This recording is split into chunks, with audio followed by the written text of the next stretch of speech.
Welcome back to another episode of the Corporate Cowboys podcast. My name is Alex, your host, and I'm with your co-host, Alex. And today's proof of life, it's Wednesday, April 19, one day before a green day, right? Yes, sir. A green environmental day, one day before environmental day. Is that 2023? Nah, I'm just bullshit. One day before April 2023, right? Today it's going to be a little different. Typically on the podcast, we like to give, general advice, whether or not it's sought out, because we pull questions from forums online like Reddit and whatnot. Yes, sir. But today isn't so much a question. Today they're asking for an opinion, and this could be a personal or professional opinion. And I've already briefed Alex on this, and the topic comes from r/jobs, which is really general. The topic is coming from someone I guess was annoyed, yes. And they're asking, tell me the most annoying corporate jargon you hear regularly. Okay, so from r/jobs, they're asking, that was just the title. The body is asking, what's a conversation with your manager like? And how do the execs speak to everyone? How do people speak in meetings? So if you're not familiar with the word jargon literally means like technical vocabulary. It's the definition really from Oxford is special words or expressions that are used by a particular profession or group and are difficult for others to understand. It's, I guess, similar to talking in code, right? If we're analogizing it to the streets, it's like how folks use fractions for weights of packages, right? They just say, oh, let me get an eighth, let me get a quarter, let me get a half. Depending on what you're dealing with, you're talking about a specific size or a weight of whatever product it is you're picking up. And not too many people know what those fractions actually mean. That's a form of jargon, right? Yes, sir. So one might call it professional slang, right? For the working world, for those cats in corporate. Okay. Now, when it comes to what we've heard, and Alex and I did go back and forth a little bit before we started, I think one of the most popular is I guess just a phrase or an expression. Like when you're first hired on, Alex, have you heard this before where they say, when you work here, you're like family. We're like one big family here. Oh, yeah. And what type of images does that conjure up in your mind? Loyalty. It's supposed to. It's supposed to, like, yeah. I mean, it's the first that should come up in our minds, but yeah. What kind of bullshit, what kind of fuckery have you seen go down for the sake of them or you all being one great big family? I mean, like, for me, I think it's like just really a mechanism for trying to extract the most amount of productivity for the least amount of compensation, right? Yeah. Like family culture is a substitute for profit. Yeah. You know what I'm saying? Like if you feel more like a family, then you'll be more loyal, and we have to do less to please you. Right. And that's why it's kind of bullshit sometimes, because it's like, no, like we're not a family, because families, like there's a compassion there that allows you to want to help the other person. That's right. But for the sake of family, not just... That doesn't make sense in a corporate world, because at the end of the day, your job is to extract the most amount of value from me. Yeah. And you're trying to blind me from the fact that my job is to try to extract as much financial resources from you that I can. It's cream. It's cash rules everything around me. That's what I'm saying. Like, we're not family, yo. We're like opposite contractual parties. So they try to leverage this notion, this concept of family, how we all understand family is having unconditional love for one another, right? And they want that unconditional love, right? If we're managers, right? If we're cutthroat managers, we want that unconditional love from our subordinates. Yeah, I right? mean, like, but when those subordinates then come to us, sorry to cut you off there, just real quick. But when those subordinates then come to us and say, "Hey, my mom died. We got her funeral in 2 weeks." What do you tell them? Did you put your request in, fool? I got that same shit, fool. I got that same shit, bro. Fool. I work for a company that was like the owner and a lot of the management, because of the owner, was all Jehovah's Witnesses. So it was a community, man. Okay. Like, they were trying to push the definition of family, but like, I was disappointed because when my grandpa died, like, I went to go take care of him on hospice, right? You know, and I put the request in, and they told me, like, all right, well, the manager who approves this stuff is on vacation, so it's gonna be a week before we can process your request. I'm like, yo, like, I don't even know if he's gonna be alive in a week. Like,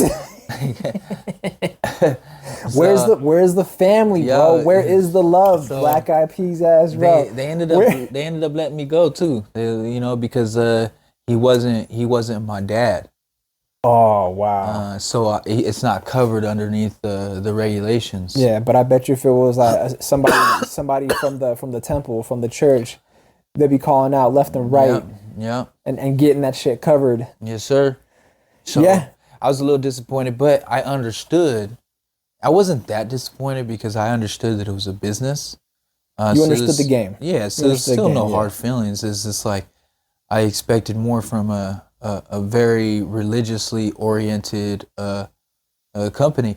But then that opened my eyes even more. Even the religious companies. Some cutthroat motherfuckers, bro. It's business. Business is business. That's it. But you know what? If I had a company, I would have done the opposite, because I know that people aren't as emotionally intelligent as me sometimes. Okay. And I know that simple act of, like, helping your employees out, looking out for them, yeah, really creates really can like solidify that idea of family, right? Like, if you're gonna push this family card, which can be very powerful, if you're gonna do it, then do it right. It can be incredibly powerful. Yeah. I think a lot of our listeners can relate to that, where even if that concept hasn't been dropped on them, right? Like, if they came into an organization and they weren't given that spiel about, like, oh, when you're here, your family, or whatever the fuck, right?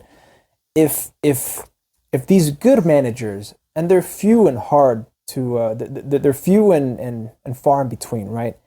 If you have a good manager who looks out for you, who sticks their neck out for you, who goes to bat for you when you need something, when you are in need, and they recognize it, and they recognize you as a person, as an individual, as a professional trying to come up, and they make a way for you, bro, you bury people for them, right? Yeah. You would go to war for them. You would fire on anybody for them. The good managers do.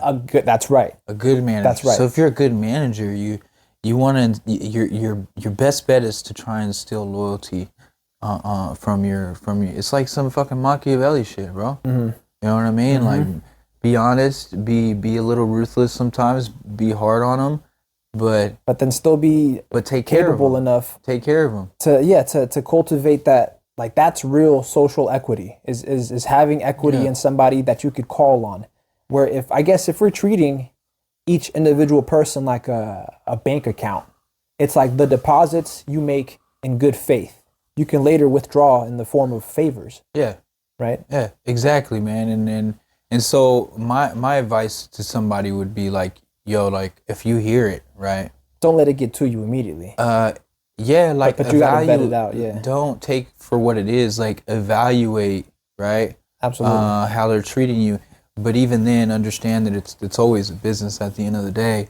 But if you can find smart supervisors around you, those are the people you really gravitate towards anyways. Yeah. So those are the people you're trying to look for. But smart supervisors who will teach you how to lead groups, how to lead families, Yeah, so this is advice for corporate heads too, you know, like if you want to be a good manager, you have to be, or at least have to emulate a good fucking genuine person.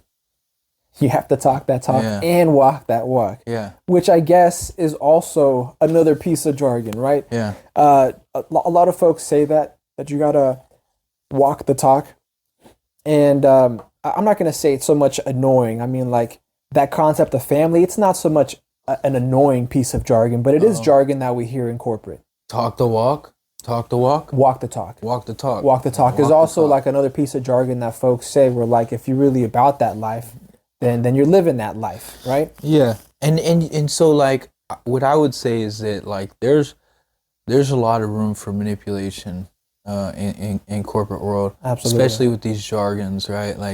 Like you just said, walk the talk. Like how can that be used a lot of times? Well, I mean, like if somebody's trying to make management, right? Yeah. Or they're trying to move up, they're promised a promotion, or they're trying to get promoted, right? Yeah. And maybe you have a manager who's like, oh man, you want to be a manager, huh? Well, you're going to have to walk that talk. You know what I'm saying? Yeah, that reminds me of that scene. That scene, you seen Scarface, right? Yeah. It reminds me of that scene from Scarface where they're working as dishwashers and they meet those two cats in the car. Oh, you want to make big bucks. You want to make big bucks. Tell me, you know about cocaine? And he's like, what, are you kidding me, man? Because he's trying to make them walk that talk, right? But it could be used, like you're saying, it could also be used to finesse and corner gaslight you. And corner cats into actually acting out of words that are just thrown around and not so much said, by you. But if somebody puts those words, is capable of putting those words in your mouth and then making you walk on them, I mean, that's some scary shit, and that not a lot of young professionals are aware of. Yeah, I mean, like a lot of when it happens is like when managers are trying to instill motivation in their workers and saying, and making their own jobs easier by training the younger ones how to do their job. Right. You know what I mean? So now, giving you more work with the idea that one day you're going to be able to be moving up. That's which right. is fine, but just make sure you're not getting played, fool. That's right. I mean, they could play you into agreeing to take on this additional work and then hold you to it because you said you would. Yeah. Right? And they might as well just be pawning off their work onto you and they're just kicking back. Yeah. But oh no, Alex said he'd do it. He's got to walk that fucking talk. Yeah. Because you're showing me that you want to get promoted, you're showing me that you want to move up, but the whole time you're getting taken advantage of. You're taking on additional responsibilities, obligations, and duties that you might not have the authority, and you'll get caught up. You can get caught up easily. Yeah, and you know what though? Sometimes you can use that to your advantage. There's ways to use that to your advantage, right? Because you always want. My theory is that like if I'm in an industry or a job that like I really like and I want to stay in, right? I'm gonna do the work above my pay grade so that I can get above my pay grade. For sure. Okay, right? for sure. So now we're talking more higher level strategy. Yeah, and so now we're talking about how do I use my situation to develop my skills, develop my assets, right? To get that additional exposure. And if you can talk yourself yeah. into getting that additional exposure. And so if you know how to do it and a job opening comes up, then you're good. Or you could go on to their competitors. That's right. Everybody has competitors. That's right. And if you know how to do something very well, then go help out their competitor. That's an exit for you. That's like crafting your own exit and making your own opportunities, so making your own way. You utilize your. Just understand that it's not a fucking family, and look out for numero unos. Numero uno. That's right. Let's read a couple of these comments. I feel like. What about? I think some of these comments from Reddit might give us a little better idea of what type of annoying jargon it is that folks hear in their own jobs, right? I mean, we could go off on a list of what we heard personally, but I think going through a couple of these comments would give us a better idea and allow other jargon to bubble up. Yeah, let's check it out. So let's check it out. the first one here says, quote, there are a lot of takeaways here, and quote, let's circle back later today. You find that annoying at all? What was the first one? The first one is, there are a lot of takeaways here. I guess that concept, that notion of takeaways. Like that might be something you hear in meetings, I guess, when they're wrapping up a meeting. Like, well, folks, there are plenty of takeaways from what we just discussed or what we just reviewed. I mean, that's just not. It's not. It's annoying, but it's just not an answer. You know, it's just like all right. I know something and you don't, and I don't feel like sharing. Yeah, I guess I'll it talk depends. to you guys later. I guess it does depend who's saying it too, and if it's annoying to this person that there were a lot of takeaways there. He wanted feedback. Yeah, and it might be feedback that they're not getting. Maybe they're not getting those takeaways. A second comment here says, referring to anyone as a rock star. This has to stop, they say. I mean, if somebody's a rock star, let them shine, dog. You a hater. Yeah. You fucking hating ass. He is not. You know why? Because nobody calls him a rock star. Sounds like he's jealous. He's Sounds like they jealous. Nobody calls him a rock star. Now I tell people they rock stars, man. I tell them like, yo, you on fire right now, bro. Right. You're killing it. There is. I think for a while this triggered a thought where I don't know if you were in the market back in the day, when job listings and job ads were hiring rock stars. Remember that phase where they were like, we're looking for a rock star marketer who's a ninja on the web with SEO and so like they were just using like really, really high profile words to like pack their listings so that I guess people would apply thinking that they were rock stars and ninjas and spies and assassins right off the bat. Yeah. I don't know if you remember that. Like it was a whole phase. That. Like I would say late 2010s probably. Like from mid 2010s to late 2010s. I was going to school there, right there. Okay. But that to me was annoying because it gave you a peek into the corporate culture of that place where like they might call maybe not a rock star, but this is gonna be a place where like they're gonna be a little bit more two-faced. Yeah. A little bit more two-faced because they hired a rock star, and like the one day you have like an off day or something like that. Oh, this motherfucker's not a rock star. Not a rock star. You fucking fumbling the bag, fool.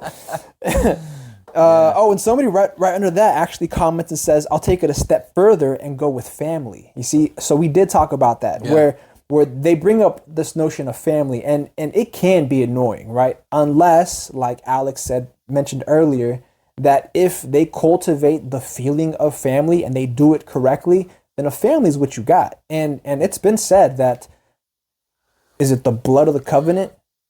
Blood stronger than water? Blood of the covenant stronger than the water of the womb. Yes, sir. You could be blood brothers or twins with somebody else, and there could be covenants outside of your family circle that you just bonded with stronger. Yeah. Right? But that does take place in corporate, and that could be done through an exceptional development of a family structure. I think. I mean, it's easy. It's easy because here's the thing, right? Is you have all the contracts in place because you're corporate to help protect yourself. Right. And then you just choose to go beyond your contractual obligation to help your employees out, even though you don't have to. It develops you as a consummate professional. It develops your professional relationships with your coworkers, your colleagues, your supervisors, and the organization itself. I mean, like you put yourself out in front as a capable professional and if the organization. And that way, even if there is somebody that you don't fucking like and who you're trying to get rid of, like, or who's just an asshole, you don't have to help anybody. I mean, you're not contractually obligated to help anybody. No, you're right. Family's always been a double-edged sword. Yeah, yeah. it's a lot easier to operate with skullduggery. It's still corporate. Like, we're weaving out dumb motherfuckers. It right? is. It is. And again, analogizing it to the street life, like you have to know how to talk code, how to read game. Yeah. Right. Like, you could be with the circle of gangsters, thieves, hustlers, and trust each other, but only about as far as you could throw one another, right? Yeah, there still may be a bitch in the group, bro. You're still in a circle of killers, right? Yeah. Every hood got they snitch. Got their snitch, bro. Exactly. Every hood got their they don't weenies. Always all end up in ditches either, bro. No. You have to be mindful. Some of them end up in witness protection. You gotta stay woke. Somebody else here comments, says, calling a problem an opportunity. That sounds like a hating ass motherfucker, bro. Yeah, that's true. Every problem is an opportunity. Yeah. The fact that folks don't want to capitalize on problems, the fact that folks don't want to capitalize on being the problem solver is a missed opportunity. Oh, man. Right? So I think to find that annoying, to me, means that you don't want to put in work, that you just want to show up for the check, and you ain't really going to go too far. Yeah. Like, I don't see a person like this with this mentality moving up to be a leader, moving up to be a manager, because anytime a problem pops up, motherfuckers hiding. Yeah. They're afraid of opportunity. Yeah. I mean, like, you know, one of somebody told me one time, right, that when you're young, especially when you're in a really professional career, right, like a lawyer, and you're first starting out, somebody told me, yo, man, when you go over there, don't go asking your senior lawyer all these fucking questions. They're going to get pissed off, because they don't hire you to ask questions. They hire you to answer. That's right. That's right. That's what they expect. And part of that is you take the time to solve the fucking problem, and you may not solve it, but maybe you'll have solutions, multiple solutions, and you present them. And then they'll be like, well, you're way off, or you know, hey, I kind of like this one. That's right. So long as you're able to track steps towards a solution, and not bombard them with questions, right? Because obviously, a solid foundation to being an entry-level professional, like you're saying, say like a first-year associate as a lawyer, right? You still want that feedback, and you want it to be maybe not constant, because then you'll be up your manager's ass, but you want it to be frequent, right? With some frequency, in order to develop further and move on from being a shitty first year to a second year associate with first year experience, right? I mean, like, we're all looking for feedback to develop. Just don't make a manager teach you basic shit. Exactly. You know shit what that I'm you could have gone out and found on your own. Why? Because on the internet. Yeah, I mean, if you're encountered with a problem, that's your opportunity to shine. Oh, just make them. And here's the best thing is when they hate teaching you basic shit, right? But they love teaching you nuanced shit. That's right. Right? That's right. So make them teach you the nuanced shit, and they will fucking love you. Mm-hmm. Right? Mm-hmm. You go out, you figure out the simple shit, and you're like, okay, based on, you know, what I learned here, I got these solutions, but I'm not sure which one. And he'll go on and go into the nuance of it. You'll learn it, and he'll be happy that he was able to teach you. That's right. And he didn't have to answer any stupid ass questions. You can bring to the table a basic ass solution, something that's barely workable, because you're a first year. You ain't got too many notches on your belt yet, right? That's what they expect. And what they will add to it on top of it is that spice, is that additional and one. Yes. And that ultimately is what we're all looking for. I mean, like, we want to be better than the rest. People you get feedback from have to necessarily be better than you. I mean, if they're not your mentor outright, they're obviously going to be more experienced. Otherwise, they wouldn't be your supervisor to begin with. Yeah.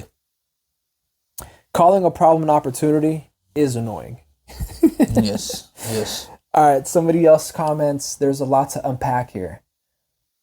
Yeah, I think that notion of unpacking, sometimes motherfuckers just want to get caught in the weeds. Like they want to split hairs. Yeah. And I think Alex and I can relate when we seen this in school. When we were in law school, motherfuckers loved unpacking shit because it gave them an opportunity to not solve any problems and actually identify more. Yeah. Right? Like, oh, that's problematic language. There's a lot to unpack here. Well, dog, I ain't unpacking shit. Like I just said something. Either you're gonna do something about it or you're not. Right? I'm not here to unpack nothing with you. Yeah. Fair, man. I think that that jargon doesn't even come from corporate, to be honest. It comes from academia. Alex, I don't know if you got a different opinion of that. I mean, like, I don't know. I don't know. I don't have too many opinions on it. I think it's more of a transitional phrase to me, you know? Yeah. It's a lot to unpack here. it's just coming up through academia, like, and you know, I come from a soft science. Yeah. Right? I came from sociology because it was, honestly, I gamed the system. It was the easiest route to and through law school, where that idea of unpacking a situation or unpacking a problem, a social issue. I took the long fucking route, bro. Folks loved unpacking shit. They were like, it was just one issue after the other. Like how many layers of victimhood can you draw from a problem and unpack it completely? Oh, it's because they're a person of color. Oh, it's because socioeconomic factors. Oh, it's because of prejudice. Oh, it's because of bias. Oh, it's because of sexism. Oh, it's because that to me is what usually, maybe again it's because I come from academia. That's usually what folks mean when they say let's unpack this. In a more corporate setting, unpacking to me wouldn't be annoying. It'd be more investigation. There's a lot to unpack. Okay, I mean, like, yeah, you might. Which I enjoy investigating. You might want to be careful, like with like just like people trying to hide the ball a little bit. You know what I mean? Overcomplicate shit for certain reasons. And they do that a ton. So maybe you might want to be careful of like, is this guy bullshitting me right now? Is he giving me the runaround? You know what I'm saying? Yeah. Whether or not it's like reasons why you're getting laid off or you're getting fired or, reasons why, you're getting a write-up or something, right? Like that. I don't know. But I don't know if those are situations where you want to use the term like unpack. Like, why am I getting fired? Oh, it's for a laundry list of reasons. Well, is that something that we want to, quote, unpack? Or like, we could just go through this laundry list. Yeah. I feel like unpack just has like an air of like condescension. Like we're going to unpack your problems. And at this point, I might just be jaded, right, from academia. Because academia is a lot to unpack with all the fuckery in academia. Yeah. You got another comment on this one, or we can move on? We can move on. All right. Another one, they say, at the end of the day, or with that being said, or teamwork makes the dream work. Man, if you hating on teamwork makes the dream work, bro. Teamwork does make the dream work, bro. Man, fuck your comment. Fuck this comment, bro. Yeah, fuck this comment. The first two, at the end of the day, or with that being said, I mean, a lot of these pieces of jargon. I used to say at the end of the day all the time. Yeah, at the end of the day, at the end of the day, man. Or like ultimately, or like yeah. That's just common folk shit. Yeah, I think that is common folk shit. A lot of this jargon, I don't really find it to be annoying, but I guess if we want to get metaphysical here, these could just be signs that they're pulling from the universe that annoys them, but they should be acting on, if that makes sense. Kind of like that one fool who was like, oh, calling a problem an opportunity. Yeah. That motherfucker probably has hella problems and can't identify any opportunities. But like at the end of the day, or with that being said, I mean, they might be sitting on some deadlines that they're not being mindful of. I could see that going down. Yeah. Somebody else lists a lot of comments here. They put, the first one is Happy Monday. I say Happy Monday. Yeah. Because I mean, if you ain't happy on a Monday, bro, that's not corporate, bro. What, you're gonna be happy on a Tuesday? I don't think that's corporate at all. Somebody else says open a can of worms. That's not corporate either. Low hanging fruit. Low hanging fruit. Yeah.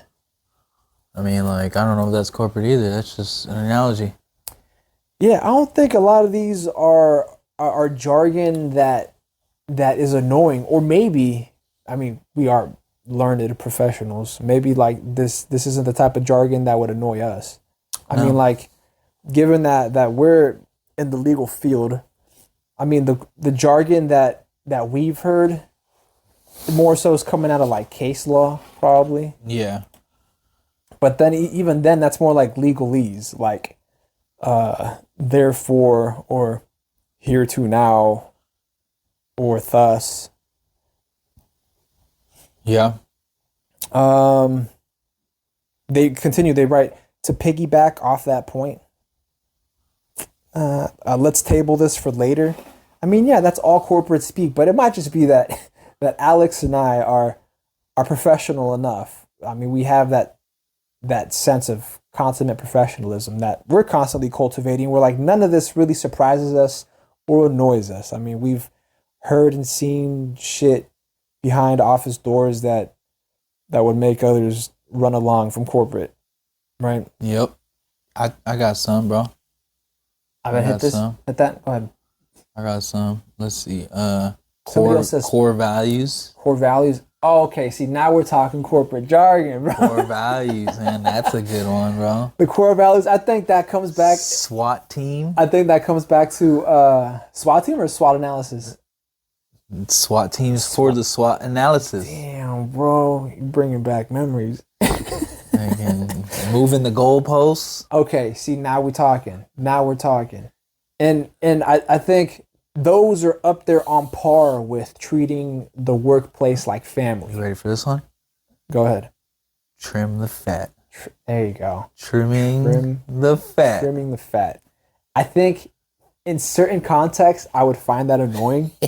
Synergy. Bro, damn, Reddit sucks for this one, bro. Ooh. Like, I feel like we're just pulling these off of the internet. The straw man.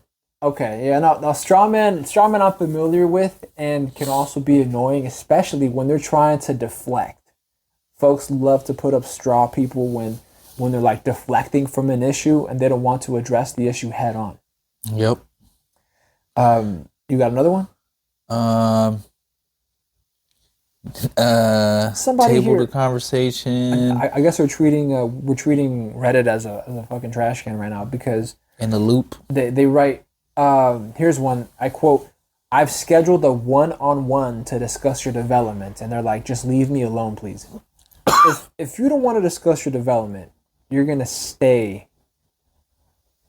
where you are. Yeah, I mean, like, I think it's that shouldn't be annoying at all. Yeah, I think it's cool when you get to when you have an employer who's willing to discuss your because a lot of people don't get evaluations ever.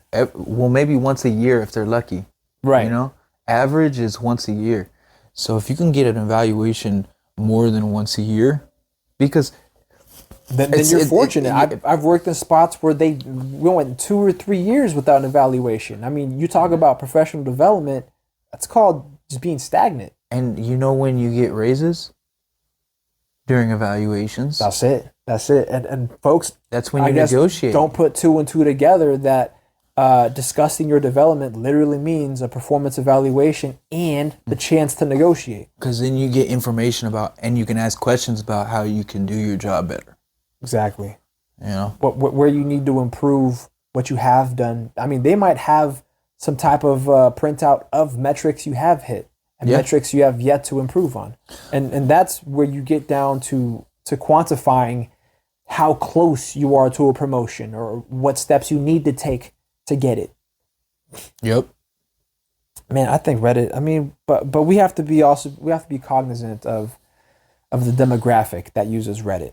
Right, and a lot of them, Reddit gets the reputation of just harboring a lot of snowflakes. Yeah. Right, and a lot of them, they might not even have that professional a job. They might be Target team members, and I'm not dissing Target. Target's a chill place to shop or whatever, but they might have never sat in on a conference meeting, right, with 12, 20 cats around a long table discussing actual corporate business. This is true. You know? Somebody else comments here. They write restructuring. If you hear restructuring, it's because motherfuckers are about to get dropped. Yeah. Probably gonna get dropped, man. I mean, like, from layoffs, but also it could be just like reorganizing, like new management. You know what I mean? Like, yeah, some businesses fail because they're not organized in a right way.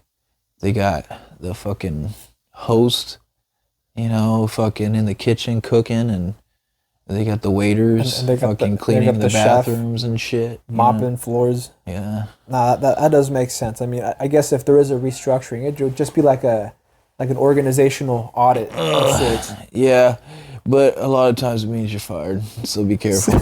Look for a job. If you start hearing restructuring around the water cooler, just fucking look for a job, my ninja. That's it.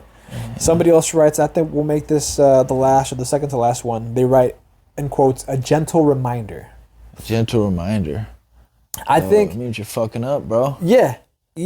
I think Alex went straight for the gut on that one, and that is, if they're giving you a gentle reminder, it's probably because they've given you more direct reminders in the past. Yeah, they don't give like real reminders; they only give gentle reminders. That's right. So if they have to expressly say those words, hey, just a gentle reminder, it's probably because you fucking forgot. Yeah, and corporate is very passive aggressive, in nature, isn't it? It is. I think that's where a lot of this supposedly annoying jargon comes from. But if you know how to navigate it, if you know how to move, competency.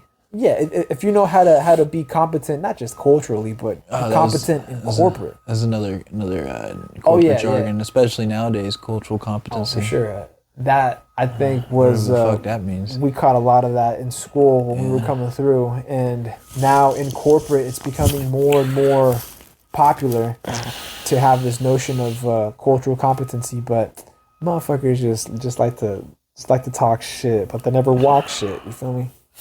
Yes, sir.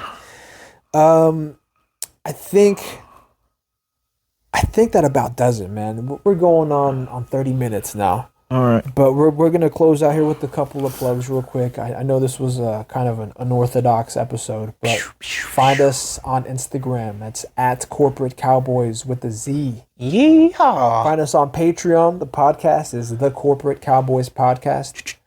There are a couple of links available for donations if you want to pitch us $1 or pitch us $1 million. Or keep it under 600 so we don't get audited. Yeah. You could also send us physical items. I don't know if you want to send us a letter, write to us. Send us questionable. Don't send your draws, bro. That's weird. Don't send your draws, but like stuff that you could send and we can piece together, or need screwdrivers for. You can send me a WWE Championship belt. You can send that. ASAP, that's P.O. Rocky. Box 3372, Rancho Cordova, California 95741. Heavyweight. We'll catch you next time. Peace.